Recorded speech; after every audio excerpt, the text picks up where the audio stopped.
J'écris ça parce que plus longtemps je le garde dans ma tête, plus ça devient fort à la réécoute. Je suis preneur de sons indépendants, surtout pour des podcasts et des documentaires. Le genre de boulot où l'on reste assis dans le noir, avec une mauvaise posture et un bon casque. Nous étions en Bretagne le week-end dernier pour un épisode d'Halloween. Légende locale, conte populaire avec de vrais noms et des dates. Samedi 11 octobre 2025. Je ne croyais à rien, sauf au silence de salle. Il y avait moi, ma sœur Clara, mon ami Jules et la petite amie de Jules, Anaïs. On était amis depuis des années, du genre où le silence en voiture est facile. Notre plan était simple, aller à quelques endroits dont on parle après un troisième verre et capturer la nuit. C'était tout. Ça aurait dû être tout. Le cottage que nous avions loué se trouvait à l'écart d'un village au nom qui colle à la bouche, du genre où le clocher compte vos battements de cœur pour vous. Anaïs était à la caméra, moi au son, Jules conduisait et Clara, obstinément pratique, nous tenait à l'horaire. On plaisantait sur des ponts hantés et des seins de mauvaise humeur. La femme qui nous a remis les clés nous a dit que la côte était proche et que le brouillard l'était davantage. Elle l'a dit avec un sourire qui ne dépassait pas vraiment ses dents. Nous nous sommes arrêtés au bar près de l'église pour demander des endroits qui vaudraient la peine d'être enregistrés après minuit. Une femme âgée nous a servi du cidre et a dessiné une carte au stylo sur une serviette humide. Elle n'a pas dit le nom du pont avant d'y être contrainte, comme si le dire trop tôt pouvait le faire arriver en avance. La dame blanche, murmura-t-elle. On l'entend dans différentes villes, mais c'est toujours la même silhouette. Une mariée qui n'a jamais traversé là où elle devait traverser. La femme tapota la serviette. Évitez le vieux pont de pierre entre minuit et 1h. Et si vous devez le franchir, laissez de la place. Nous avons ri, comme rient les citadins quand une histoire leur demande du respect.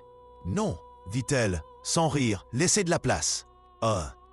Minuit nous a trouvés sur une route qui semblait esquissée plus que goudronnée. Le brouillard venait comme des bandages déroulés sur les haies. J'ai clipsé un enregistreur à l'accoudoir pour capter le ronronnement des pneus, la respiration du moteur, la façon dont l'air bouge quand il fait assez froid pour que vos dents envisagent leur place dans le monde. La radio a glissé entre les stations et s'est posée sur une valse qui n'avait sa place nulle part. Anaïs filmait à travers le brouillard. Jules a lâché une blague sur le fait que nous étions les monstres les plus polis de Bretagne, frappant à la porte d'un fantôme avec un micro. L'horloge du tableau de bord a affiché minuit 38, puis sans fanfare, de nouveau minuit 37. Nous avons trouvé le panneau sans chercher, ce qui ressemblait à un genre de problème. Pont des Dames, les lettres fendillées par l'âge. Le GPS clignotait, l'icône de la voiture tournant sans nous, comme si quelque chose nous regardait décider. Clara s'éclaircit la gorge comme un signal. On devrait juste enregistrer l'ambiance du pont et s'en aller. Mes doigts serrèrent l'enregistreur plus fort. Il y avait une odeur, du linge resté mouillé trop longtemps, l'aigreur d'un tissu noyé. La route s'enfonçait dans un creux où le brouillard faisait ses propres lois. « Laissez de la place », dit Jules à demi en riant, et il desserra sa ceinture pour se décaler. Le signal d'alerte a fait un ping, puis un autre. Toutes les icônes de siège s'allumant comme un cœur levant les mains. Elle était là, comme une personne est là. Pas un tour de lumière, mais du poids et de la distance et le fer du sang qui donne à la langue un goût de pièce. Elle se tenait au bord proche du pont, la robe collée aux cuisses, le voile comme une toile. Elle ne nous regardait pas. Elle regardait la porte passager, puis la banquette arrière, puis de nouveau la porte, comme si elle se rappelait les pas d'une danse. J'ai senti la main de Clara trouver mon épaule et y rester. Toute la voiture était très silencieuse, même le moteur, comme s'il s'était penché pour entendre si nous serions le genre de gens que nous prétendions être. Je suis sorti parce que c'est moi qui disais que ces histoires relevaient du temps qu'il fait, pas des loups. Le froid atteignit mes os avec l'efficacité de l'habitude. De près, elle paraissait plus jeune et plus vieille à la fois, comme l'eau qui rend tout honnête. « Vous avez besoin qu'on vous conduise ?» Et je demandai, en français qui sonnait emprunté. Elle leva les yeux à ma voix, et je sentis quelque chose comme un hameçon me traverser la peau. « Un passage », dit-elle. Le mot tomba comme un caillou dans un puits profond. De l'autre côté. Derrière moi, l'icône de ceinture se mit à sonner. Un autre siège non bouclé. Une autre bouche à nourrir. Elle se glissa toute seule sur la banquette arrière, ce qui, d'une certaine façon, semblait pire que si nous avions dû la soulever. L'air devint plus froid, plus lourd. Elle ne sentait pas la pourriture ni le parfum, elle sentait l'eau ancienne et l'intérieur d'une malle verrouillée. Jules tendit la main vers la ceinture et s'arrêta à mi-chemin. Elle ne la toucha pas. Le carillon cessa quand même, comme si quelqu'un avait béni la voiture avec du silence. « Comment vous appelez-vous » demanda Clara, d'une voix plus petite que je ne l'avais jamais entendue. La femme sourit d'une forme qui n'avait rien à voir avec des dents. « Ils l'ont oublié, dit-elle. Alors il m'a oublié. Je me suis arraché à la bouche du pont et le brouillard grimpa dans la voiture comme une chose vivante. Le pont s'étirait trop longtemps pour sa brièveté apparente. Les phares avalaient leur propre lumière. La robe de la femme fuyait sur le siège, une tache lente qui atteignit la cuisse de Jules. Il ne bougea pas. Les gens marchaient autrefois, dit-elle doucement, sur un ton de conversation, comme si c'était un trajet habituel. Puis ils se sont pressés et ont oublié comment se porter les uns les autres. J'ai pensé aux yeux de la serveuse quand elle avait dit « Laissez de la place. On peut vous déposer à la chapelle ?» J'ai proposé parce que les chapelles sont là où les histoires finissent bien. Son regard se tourna vers le pare-brise, vers l'endroit où le brouillard faisait une sorte de visage. « Si vous écoutez, dit-elle, vous n'aurez pas besoin de regarder. » La valse retrouva la radio sans que nous la touchions. Nous atteignîmes une chapelle qui s'était peut-être bâtie juste pour être là cette nuit-là. Je roulais jusqu'à l'arrêt et regardais en arrière. Elle ouvrait déjà la porte, posait déjà le pied sur la terre, et pieds nus sur des cailloux, le son le plus doux.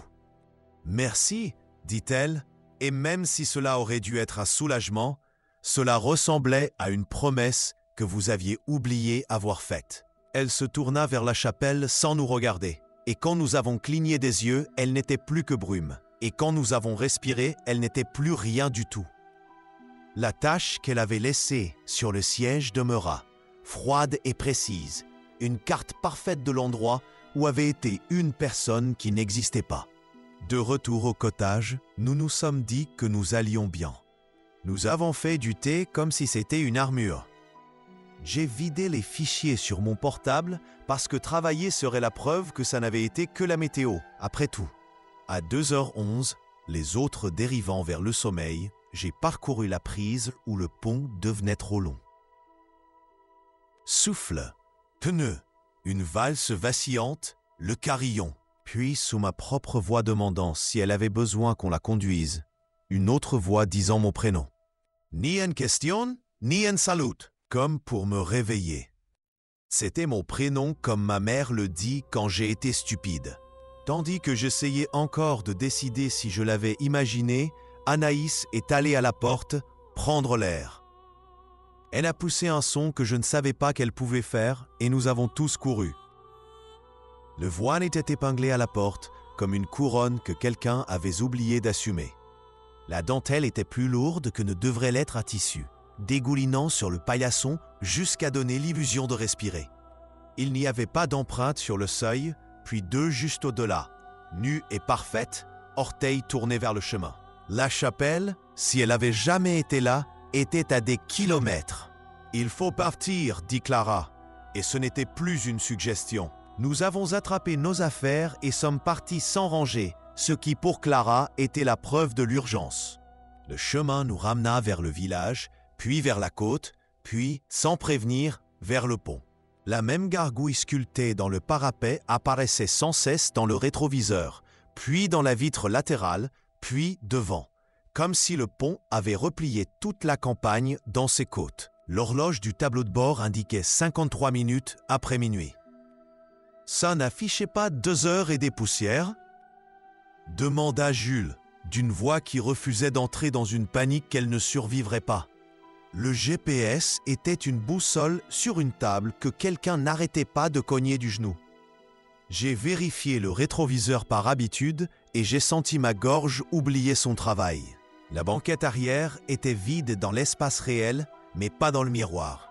Dans le miroir, elle était assise là où elle s'était assise auparavant, les mains sages sur ses genoux, les cheveux plus sombres maintenant, d'un genre de mouillé qui n'est pas de l'eau. Jules la maudit entre ses dents, et la température descendit encore d'un cran. Du givre se répandit à l'intérieur du pare-brise dans une ruée délicate, des fougères courant depuis les bords comme une écriture. « Ne fais pas ça !» dit doucement Anaïs à personne que nous pouvions voir. « On essaye !» Je regardais le rétro parce que j'avais peur de ne pas le faire et parce que chaque règle qui me venait contredisait les autres. Nous nous sommes arrêtés avant que le pont ne nous arrête et nous sommes sortis. Je ne sais pas qui l'a dit en premier, mais c'est devenu vrai quand nous l'avons tous dit. Nous la portons, pas dans la voiture, pas comme des passagers et des conducteurs et des dettes.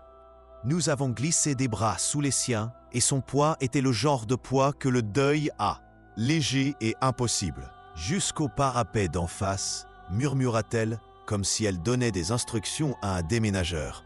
Les pierres étaient glissantes comme de la peau. À mi-chemin, le brouillard se resserra et la valse monta de nulle part comme un souvenir adopté par l'air. « Si vous m'entendez tomber, dit-elle, ne regardez pas. » Pop.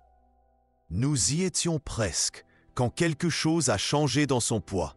Une petite absence, le trou que laisse une pierre qu'on lâche. Derrière nous vint le bruit d'un tissu accrochant la pierre et un plouf doux, presque poli. Clara a halté et a commencé à se retourner parce qu'elle est le genre de personne qui aide.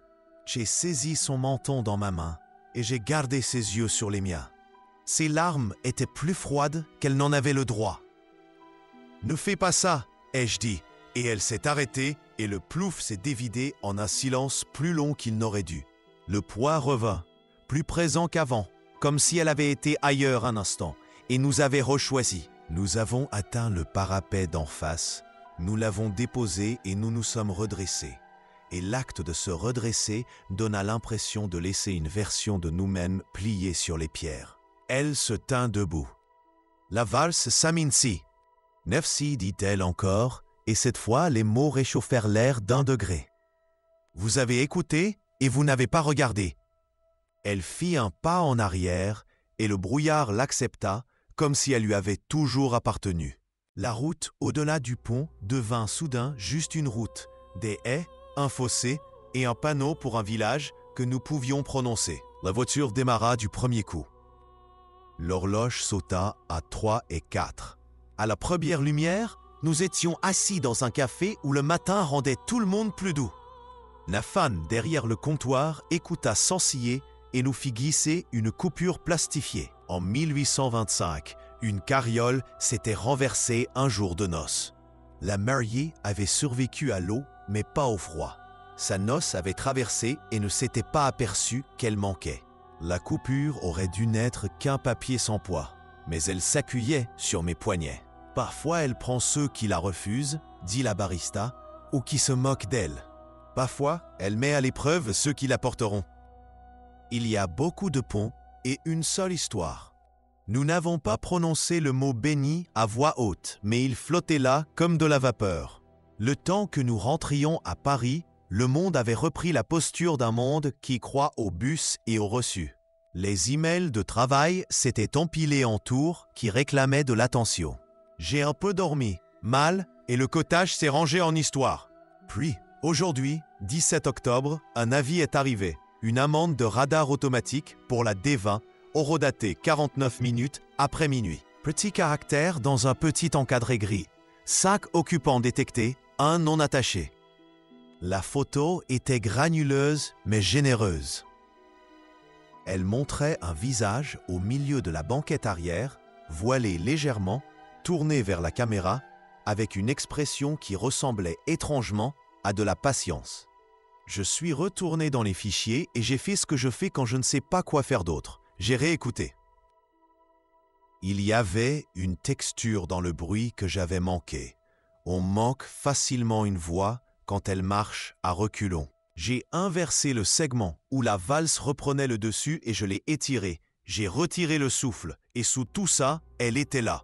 Pas un mot exactement, plutôt une habitude dans l'air. Mais si l'on y colle l'oreille, on entend 4 syllabes qui pourraient être mon nom de famille et quelque chose comme « à bientôt ». À bientôt. Peut-être qu'une fois qu'on a porté quelqu'un, on lui doit la courtoisie de se souvenir. Nous allons bien, à peu près. Jules ne conduit pas la nuit en ce moment, mais il le dit comme une blague au bord poncé. Anaïs a monté des images et a mis le voile à l'écran, seulement brièvement, comme on inclut un bleu sur une photo pour dire la vérité. Clara n'arrête pas de m'envoyer des photos de ponts en plein jour avec des légendes du genre « pas tous », tu vois ? J'ai dormi assez de nuits d'affilée pour que mon corps me fasse de nouveau confiance. Mais je garde l'enregistreur sur ma table de nuit, comme si je pouvais avoir besoin d'attraper quelque chose en train d'être lui-même. Ce soir, la rue s'est remplie d'un brouillard qui n'était pas dans les prévisions, et quelqu'un a laissé un nouveau voile, sec, moderne, pas en dentelle, plié sur ma chaise sans le bruit d'une porte. Je vais être poli.